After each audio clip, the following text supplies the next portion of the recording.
Hi, I'm Devin Dean, Content Director here at ProjectManager.com. This week's whiteboard session is on how to control scope changes.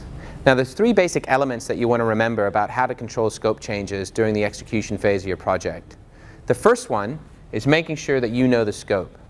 The second one is in training your team and how to identify and manage those scope changes. And lastly, it's all about communications. Now, the first tip to remember is about knowing the scope. It's not good enough for you, the project manager, just to know the scope. Your entire team has to know the project scope. Your stakeholders have to know the scope. Your business users have to know the scope. There's many different ways to communicate that scope out there. There's your commercial documents, like your statement of work, your terms of reference. There's also usually a kickoff presentation. If you go around and kick off the presentation, both with the project team and the stakeholders and your business users. But just doing it at the start of the project isn't good enough. You have to keep reinforcing almost every week what the scope of your project is. Once the project gets kicked off, people have short-term memory about what they intended to do and what they wrote about in the statement of work or the terms of reference. They've got their day jobs to worry about. They're looking up to you as a project manager to actually manage that scope. So it's important that you also reaffirm what that scope is with your project team and also with the business users who are going to own the project once it's done and your stakeholders. You can do that in a variety of ways. You can do that in your one-on-one communications, water cooler talks, or even in your project status reports, which is a good weekly reminder on what the scope of your project is. The next thing you want to remember is training the team. Now, you as a project manager can't go around scurrying about trying to control the communications that are happening between your team members and between the business users. You have to train your team to be able to identify and understand what your scope is and identify when there's a change. You've got to get it on their radar. Every day, the project team is doing their tasks. Every day, they're executing and talking to business users. They need to know intimately what the scope of that project is so they can register any little inferences where you might have a scope change. A subtle hint from a business user, oh, but I'd really like the color to be such and such. Or, you know, it'd be nice if you could do it this way. If that team member takes on that scope change without actually correctly identifying it as a change, you could be in for a world of hurt.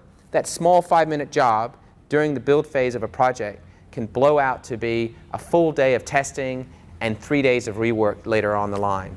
If you've got 10 5-minute jobs that your project team are agreeing to do along the project team, it quickly multiplies exponentially to make basically a world of hurt for you when you go into your testing phase.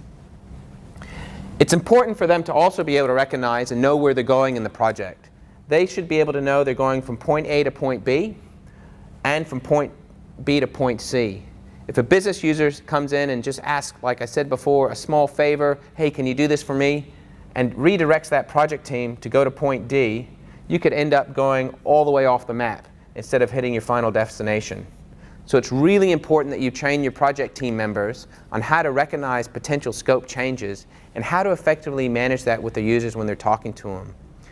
Simply answering a user, sure, I could do that, could put you in the hurt locker.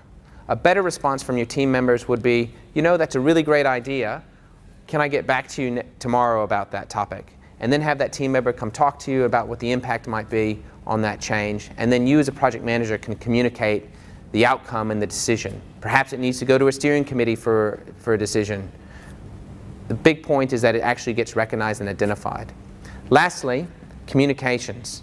As a project manager, your primary job is to communicate to your team members, communicate to the stakeholders, communicate to the business users. Your job is to make sure that project delivers to the scope of the project. Communications about potential scope changes, what's going to drop in, what's going to drop out, that has to be managed and controlled by you because ultimately you as a project manager are accountable for delivery of that scope. So once again, 3 quick tips on how to maintain and manage your scope changes. First off, make sure you and your project team and the stakeholders and the business users, everybody knows the scope of that project. Keep reinforcing what it is throughout the life of the project. Next, make sure your team knows how to identify a scope change when they see it and to be able to answer correctly or appropriately back to the business user. Not to say no, hey, sorry business user, we can't do it, but hey, let me think about that, let me get back to you, and then bring that item back to you as a project manager. And lastly, communications. Managing the communications of the project, managing the expectations of what the project is going to deliver in terms of scope is an important part of what you do as a project manager. So make sure that you're continuously communicating and you have an appropriate communications plan to manage scope changes. For next week's whiteboard session and all your project management needs, please go to projectmanager.com.